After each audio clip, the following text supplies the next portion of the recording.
Welcome to Negotiation Made Simple, where we help you master the art of negotiation and win the next deal. I'm your host, John Lowry. I'm really excited about this episode with Dr. Keld Jensen. Dr. Jensen is the author of 12 books on negotiation, trust, and behavioral economics.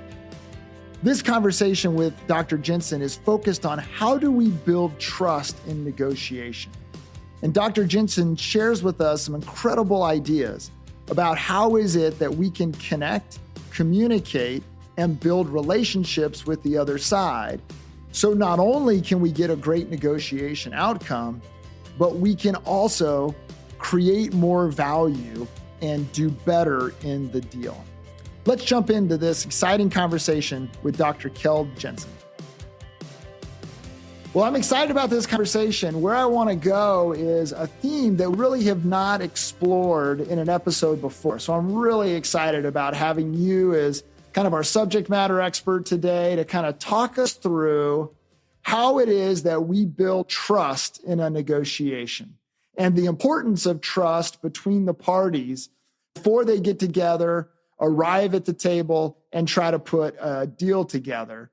In my negotiations, they tend to be very, very adversarial, and there's not much of a relationship that exists after the negotiation. And so there's not the motivators that typically you would get in terms of wanting to build trust. But what I find is that nevertheless, despite those circumstances, kind of in a litigation context, I do find that when there is some level of relationship and some level of trust, boy, does it help in terms of putting the deal together, even though we're not going to have a long-standing relationship. So tell me, let's just start the conversation with what are the elements of trust as you see them, and what is it important for negotiators to know about the role that trust plays in the negotiation process? Right. I'm happy we're going to talk about that because it's one of my favorite topics within negotiation, John.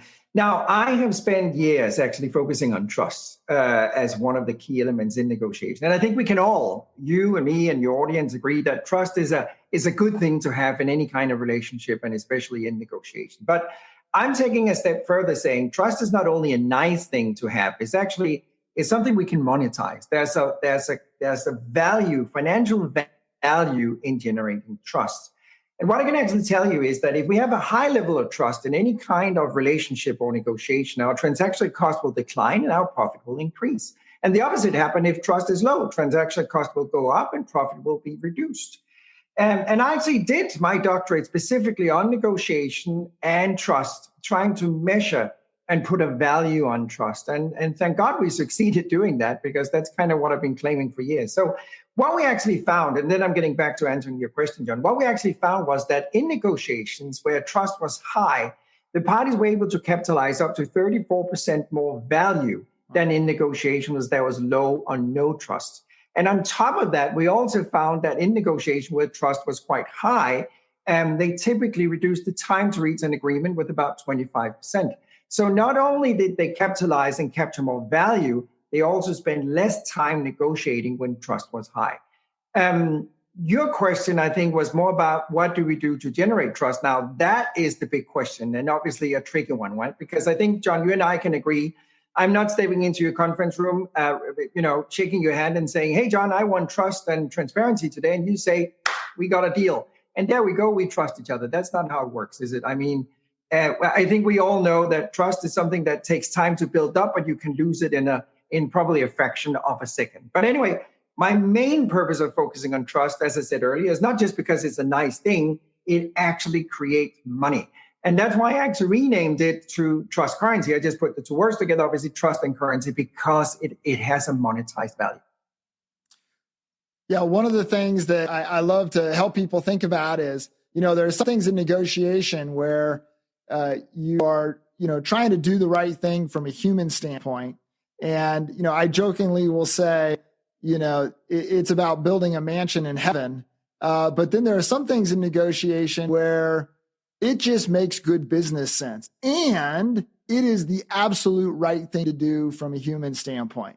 And I think trust falls into that category to where it's not just about building a bigger mansion in heaven. It's about building a bigger mansion right here on earth in terms of thinking about how we treat people.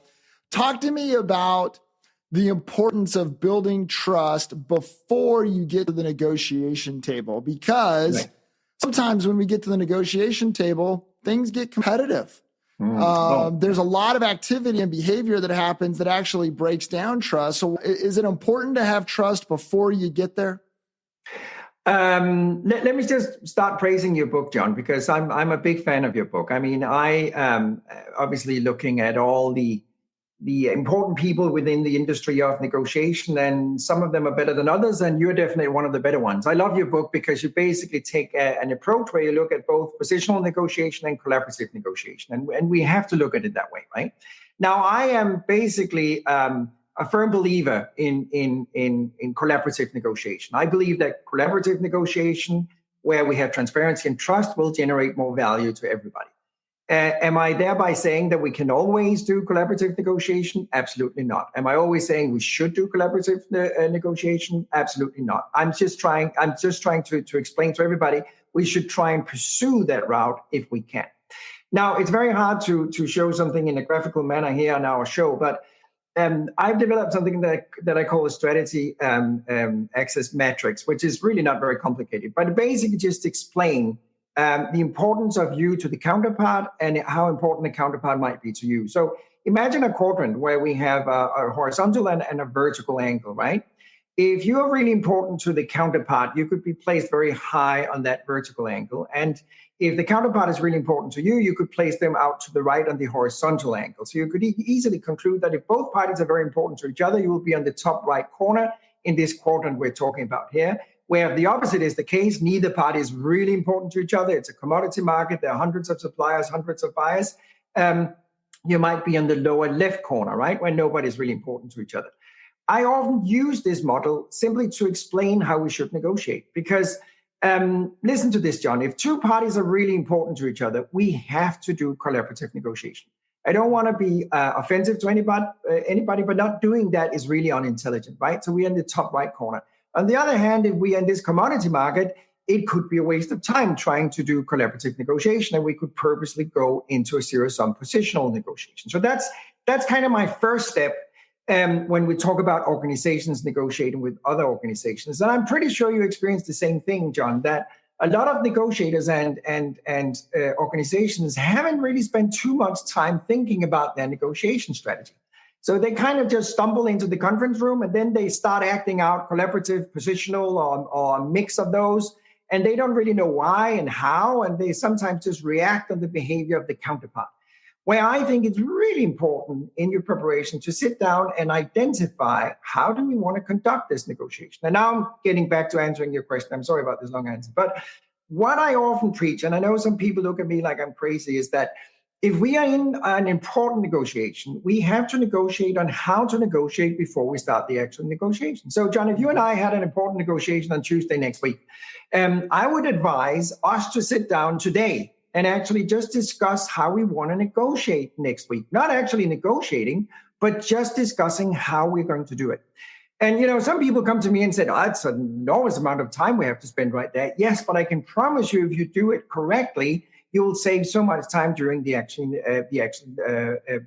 meeting next week. Because the fun part is, you know, United Nations in New York has never declared an international standard for how we should negotiate, right? So one side may perceive negotiation like playing chess, and the other side might perceive how to negotiate like playing tennis. So that's going to be a really fun game when you have two parties playing this very different game, right? So, and part of that, negotiating and how to negotiate is actually discussing trust as well, verbalizing trust. So what happens if you start to trust me less, John? Are you allowed to verbalize that? I think you are. And the same thing goes the opposite way. If I, during our negotiation process, feel that negotiation is declining, we should be able to raise that topic as well. So I try and take a very practical step into negotiation and just look at it as a tool like preparation or understanding the different negotiation styles or questioning techniques or what have you. I love that. And the area where I want to focus first, there was a lot of really good stuff that you just delivered right there. But the first thing that I want to highlight just for the audience is this idea of strategic thinking.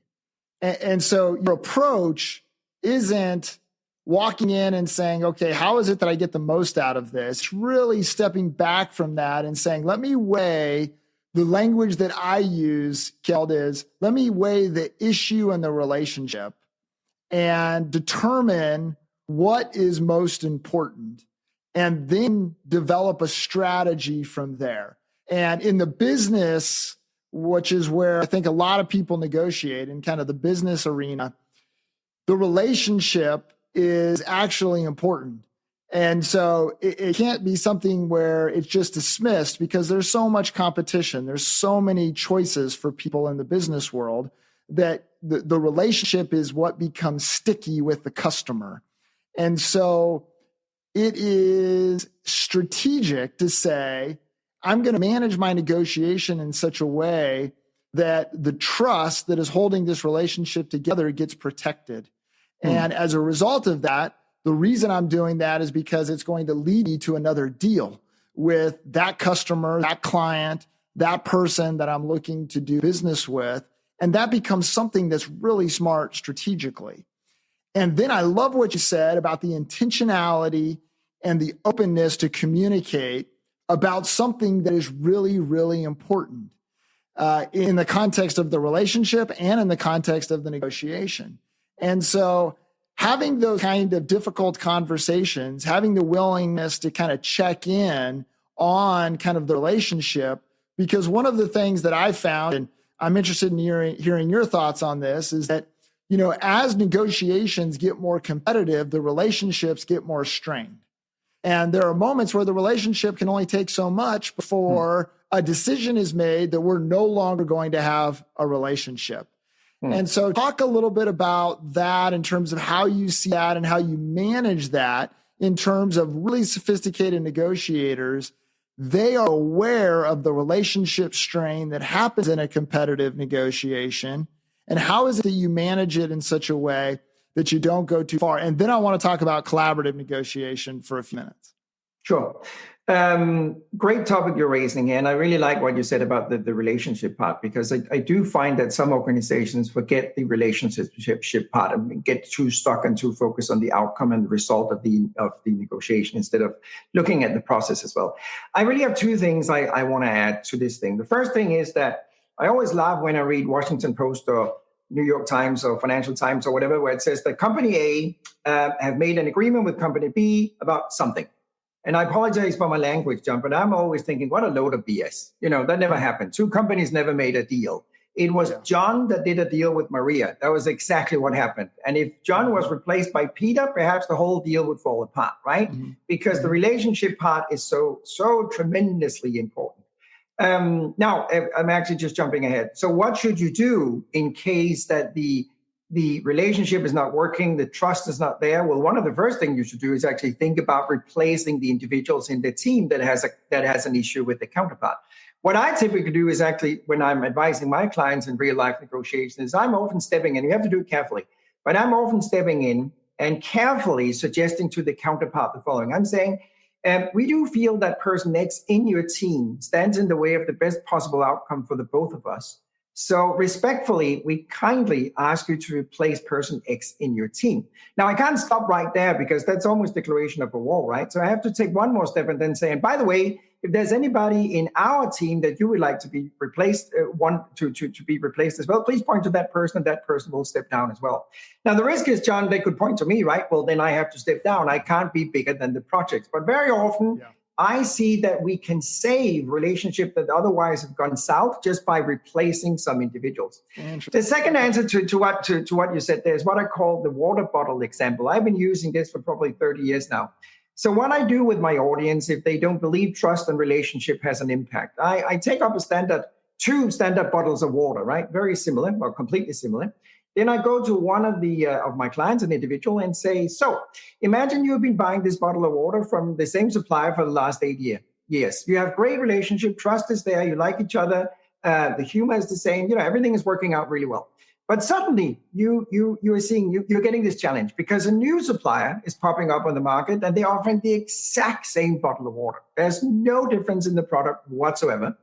But you're getting this stomach sensation from this new supplier, the individual there, that you can't put your finger on it, but you don't really like that individual. You don't trust that individual. There's just something about that individual that is really rubbing against you. You don't really like them, right? But your challenge is the new supplier is 1% cheaper on shipments of these hundreds of thousands of bottles of water than you're buying every year.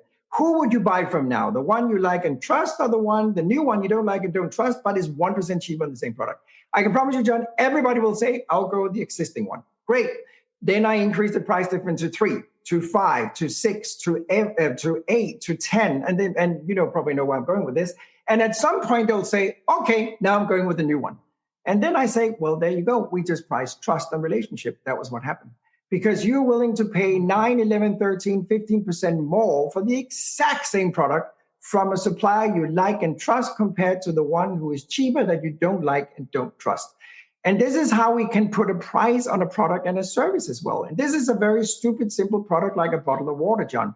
We have found that if you go into something way more advanced, I know that you mentioned you're working in the medical world and technology, the price difference there can go all the way up to 36%. So in that world, we would accept the price difference of all the way up to 36 just based on trust and relationship. And the fun part is people don't often verbalize that and say, well, I would pay more from that individual because I like and trust her.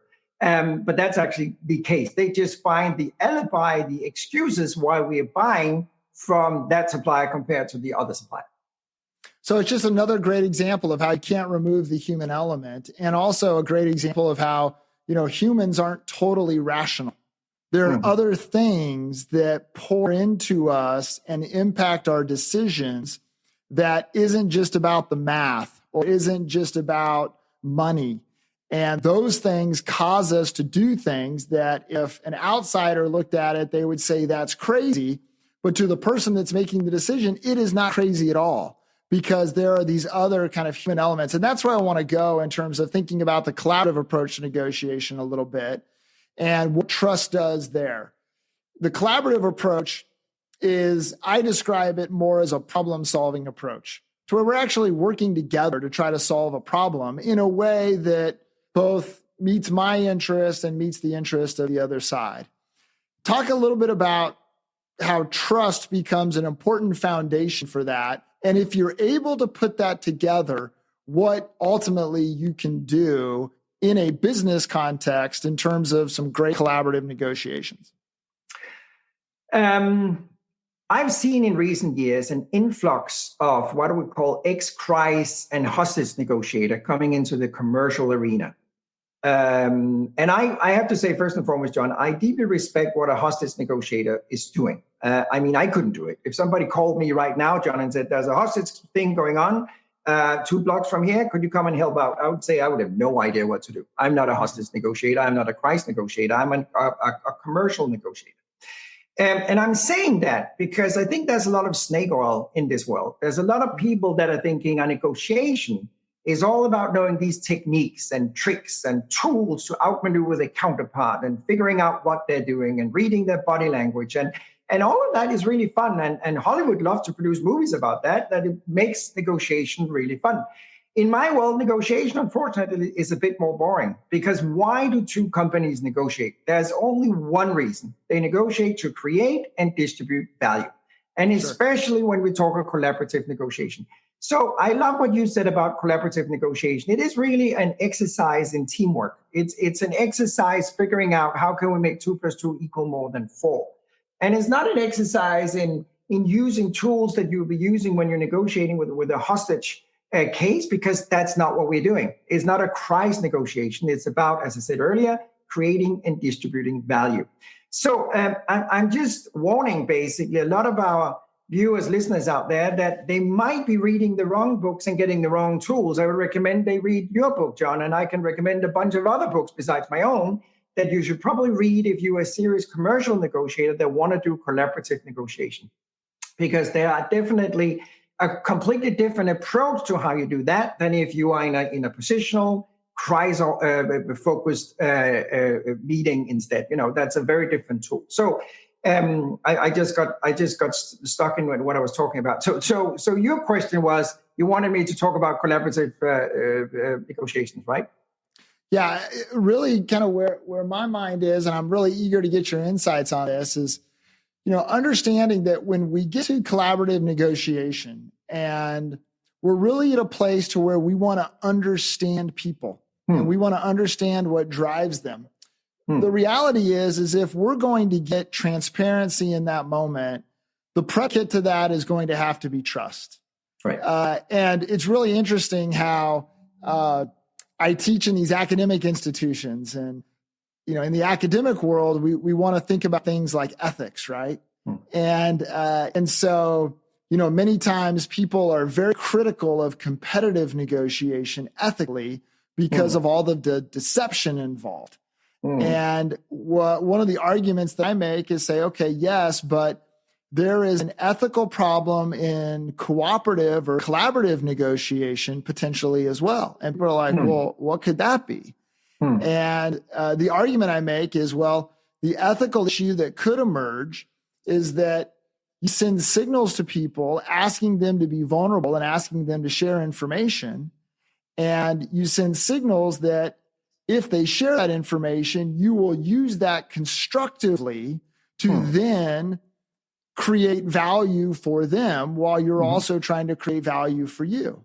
But there's an ethical problem if you use that information inappropriately to either take advantage of them or to back them into a corner and manipulate them. Right. And so we have these fascinating conversations, but it all comes down to trust. And so there's this moment where if we're asking people to share with us what their needs are so that we can truly be collaborative, the essential element of that is trust. And then it's our responsibility to be good stewards of that in order to promote trust so that we can get to a place that we can then get really creative and productive with each other in terms of coming up with a solution. So I'm really interested in your perspective in terms of how trust contributes to making collaborative negotiation really effective for everybody. Yeah, that's a great question, John. I would say in general, collaborative negotiation and creating value is really hard if trust is non-existent or just low. So one of the first places we start is actually back to what I said earlier, do the negotiation on how to negotiate before we start negotiating and having trust in that. There are four things really. There are four pillars that I work on in my world. And one of them is what we touched upon very briefly already, is having a negotiation strategy. That is one of the reasons that we can see some negotiators are way more successful than others, and we've been studying 35,000 of them since 1998. The second one, besides the strategy, is rules of the game, the role of engagement, how we negotiate, as we talked about already. Then we have the second one, or the third one, sorry, which is trust. And the fourth one, that's the one I want to touch upon right now, is a concept I call negoeconomics, that was just short for negotiation economics. It's a very simple mathematical reward-winning model that I created that basically identified the asymmetric value between two parties. So your cost and my gains, or my cost and your gains. Very quick example.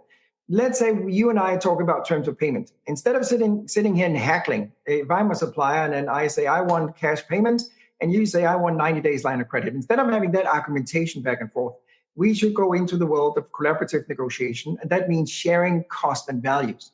So in rules of the game, I would have discussed, even before arriving at this variable, I would have discussed with you, could we openly exchange our cost of capital? And hopefully you would have agreed, because if you said no, we couldn't. But let's say that you agreed, and then we would say, all right, now we talk in terms of payment, John. What is your cost of capital? And you might say, well, my cost of capital is 3%. And I say, well, that's interesting. My cost of capital is 6%. So obviously you have a lower cost of money than I do, so you should finance the deal. By you financing the deal, we are capitalizing the asymmetric value, negoeconomics, between your cost and my cost, which is 3% in this case. And we could split that somehow. So both of us would basically win. Now, in order to achieve negoeconomics, trust has to be there, because we have to be brave enough to exchange these numbers. We have to be brave enough to trust each other that you're not bluffing and I'm not bluffing. But if we are in a place where we do that, then negotiations suddenly completely change shape from this haggling hostage negotiation thing into a real group exercise where it's like finding the pieces to the puzzle. Because, when we're talking necroeconomics, it's in terms of payment, delivery time, warranty, installation, you name it. We have more than 380 different commercial variables where we could identify that asymmetric value. But in order to do all of that, we need trust. So if we don't have it, we might say in words that we are collaborative, but we are not. We are basically still sitting there talking to each other, not with each other. We're not finding that value. And we have, through our studies, John, just to make everybody shocked here, identified that usually up to 42% of the values in a negotiation are left on the table when both parties have left that negotiation. And both parties might be very happy. They might have signed the contract and everybody was actually shaking hands and feeling it was a successful negotiation, not knowing they didn't capitalize and utilize that potential of necroeconomics. That's fascinating, especially learning about, all of the value that gets left on the table if you're not able to come to a deal. Really interesting in terms of hearing all of that. As we think about the collaborative style of negotiation, especially as we get to a point where, it takes, the story you just described, there's a wonderful level of creativity in that, in terms of saying, let's think together about who can get the best cost of capital. I love the creativity of that. Talk a little bit about how trust can inspire creativity, or a lack of trust can hold back creativity in the negotiation process. Yes, I would say, just getting back to my example, if you have a negotiation where trust is non-existing or just very low, if I ask you, John, what is your cost of capital, or what is your cost of warehousing, or what is your cost of delivery, or whatever the variable might be, you will be hesitant sharing that number because you're obviously afraid that I will take that information and abuse it, right? Because let's say that we don't have that equality, we don't have that trust. If you are the one that gives away the 3% before I give away my 6%, now it becomes a little bit mathematical, I know, but let's say you throw 3% on the table and I say, well, that's interesting, John, because my cost of capital is 4. Now I'm lying because my real number is 6, right? Now I reduce that asymmetric value. So I see more value on the table than you do because I was bluffing and lying.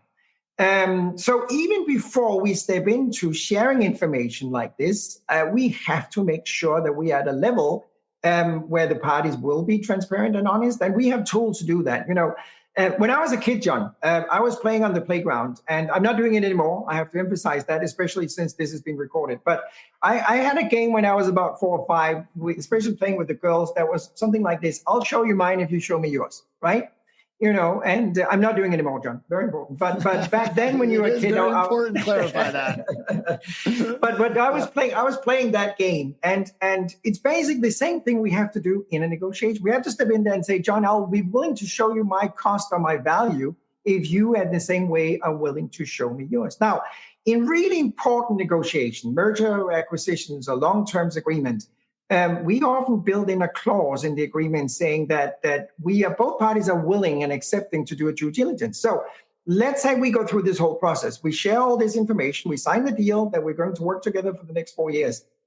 Then we allow the counterpart, if they choose to go and look in our books just to make sure that the 3% and the 6% and all the other numbers are actually the right numbers. And that is sometimes preventing people from getting a little bit greedy, because they know we will be checked later on. Somebody will be coming and looking into our book. So I don't hope I come across as being naive, because some people claim that I'm naive when I'm talking about trust. But we have to be trusting because it makes financial sense. But on the other hand, obviously, we shouldn't be naive. It would be naive, for instance, for me stepping into this negotiation and saying, hallelujah, John, my cost of capital is 6%. That would be naive because I'm not getting anything back. So you would be controlling the amount of money on the table. I hope that makes sense. It makes a lot of sense. And it reminds me of, probably one of the, most consequential negotiations of the 20th century was the negotiation between Ronald Reagan and Mikhail Gorbachev in terms of the Cold War and how they kept peace amongst all the tensions.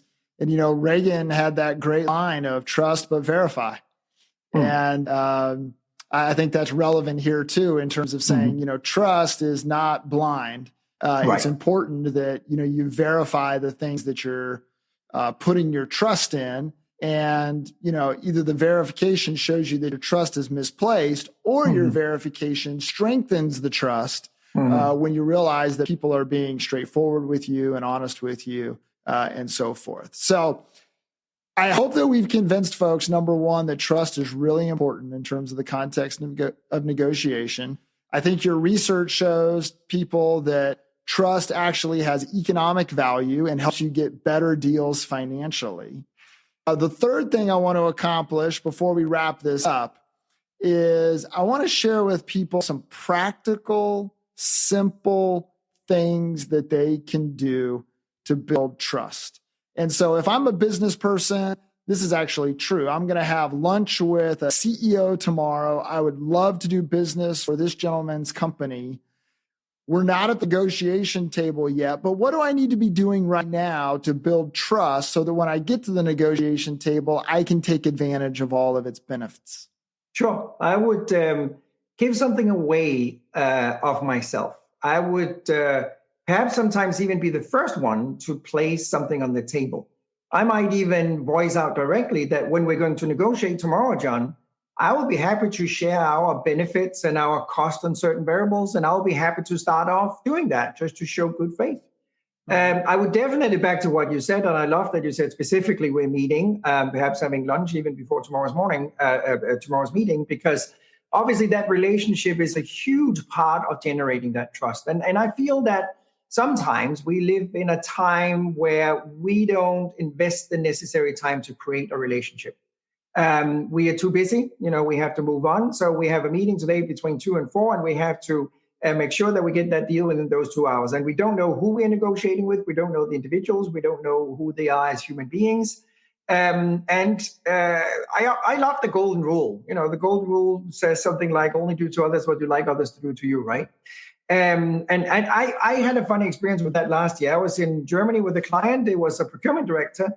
And we were sitting in a negotiation with a supplier. It was a fairly important deal for both parties. And how can I put it nicely, John? My client, the procurement director, was a nasty negotiator. He was threatening the supplier. He was not treating him very nicely. He was putting up ultimatums and what have you. So after that negotiation, I'm a very curious individual. So I walked up to my client out on the parking lot, walked up to the German procurement director and said, how would you have felt if the counterpart behaved the same way you behaved in this negotiation today? And then my German client looked at me and said, you would be a son of a bitch if you'd done that. And I said, okay. So I'm just curious, why is it okay then that you had that behavior to him, but you would never accept he had that behavior to you? And then he looked very confused to me and said, but I'm on the buy side. And then I got a bit confused, John. So I went back home, looked in the Bible just to see, is there an exception in the golden rule for buyer or seller? There's not. It actually goes for everybody. So the fun part here, and I'm actually serious about the advice, whether you are Christian or religious or Jewish or Hindu or Muslim or whatever, the same sentence is in all of the 13 biggest religions worldwide, by the way, which is fascinating. It is framed differently, but the wording and the content of the value of the sentence is exactly the same. Only do to others what you like others to do to you. So this is a serious advice I give to every single negotiator I meet. Only say, ask, demand, or threaten the counterpart with something you would be absolutely okay doing. And you know what, John? We've been studying this thing since 1998, and we found that negotiators who consciously or unconsciously are following the golden rule are financially more successful than those who don't. Isn't that fascinating? So if you actually only demand, ask, or threaten a counterpart to something that you would be okay that they would be doing to you, you will often be more successful. So again, very long answer to your question. What would you do to generate trust? Well, the first thing would be I would only do, say, or act in a way that I'll be okay with the counterpart doing towards me. So if you're okay with the counterpart lying, well, you lie. If you're okay they're bluffing, well, you bluff. If you don't like either of them, don't do it. Well, Dr. Jensen, the golden rule is about as good as it gets, so we better not try to beat that today. Thank you so much for your time and for the conversation and for the insights. Tell us where more people can get more information about you and your many books that you have written in this field. Yeah, well, my most recent one right here, The Elements of Negotiation, I would recommend everybody not only to read that one, but certainly read your books as well. The fun part is when I'm doing a media tour, journalists are often asking me, so why should people buy and read your book and not another book on negotiation? I said, well, that's a misunderstanding, because they should not only buy my book, they have to buy John's book, they have to buy Yuri's book, they have to buy several books, because if you really want to study the topic of negotiation seriously, one book cannot cover it all, because the topic is so huge, and I cannot cover it all in one of my books. So I recommend people to start reading several books. And then when you have been reading 4, 5, or 6, or 7 of them, well, then you could perhaps start claiming that you know just a little bit about negotiation. Anyway, my books is obviously available wherever you buy your books. YouTube has a lot of videos absolutely free where you can study my work further. We have online self-paced programs, and we have an advisory organization and training company as well. You can just look for keldjensen.com, and well, there you go. And a free resource, by the way, is ChatGPT, knows everything about smart manipulative economics. So you can find a lot of information there too. So lots of resources. Just Google my name. Well, that's great. Well, Dr. Jensen, I feel like this should be the start of the conversation, not an end. We'll be excited about having you back somewhere down the road and continuing and learning from your incredible research and your great insights. Thank you for your time today and being part of Negotiation Made Simple. Thank you for having me. Well, this has been an insightful episode with Dr. Keld Jensen. I love what he talked about when he described the importance of going first and being vulnerable as a measure of building trust. Now, it's important to remember, he didn't say to do that blindly or do it naively. But he did talk about how building trust in a negotiation, it requires leadership. It requires us to model the way. What was interesting was all of his research that shows that if we're able to build trust, there's not only a better negotiation outcome waiting for us, but we can also economically do better in the deal. And so as you think about your role as a negotiator this week, one of the pivotal things that you need to do is to think about how it is that you are going to build trust with the people that you're negotiating with. And the easiest way to do that is through communication. If you communicate more, if you communicate more authentically, if you're willing to share a bit more, if that is reciprocated, and you do that with people that are willing to reciprocate, you can solve very difficult problems, but you can also put together incredible deals. Thanks for listening to the Negotiation Made Simple podcast, and I look forward to seeing you on the next episode.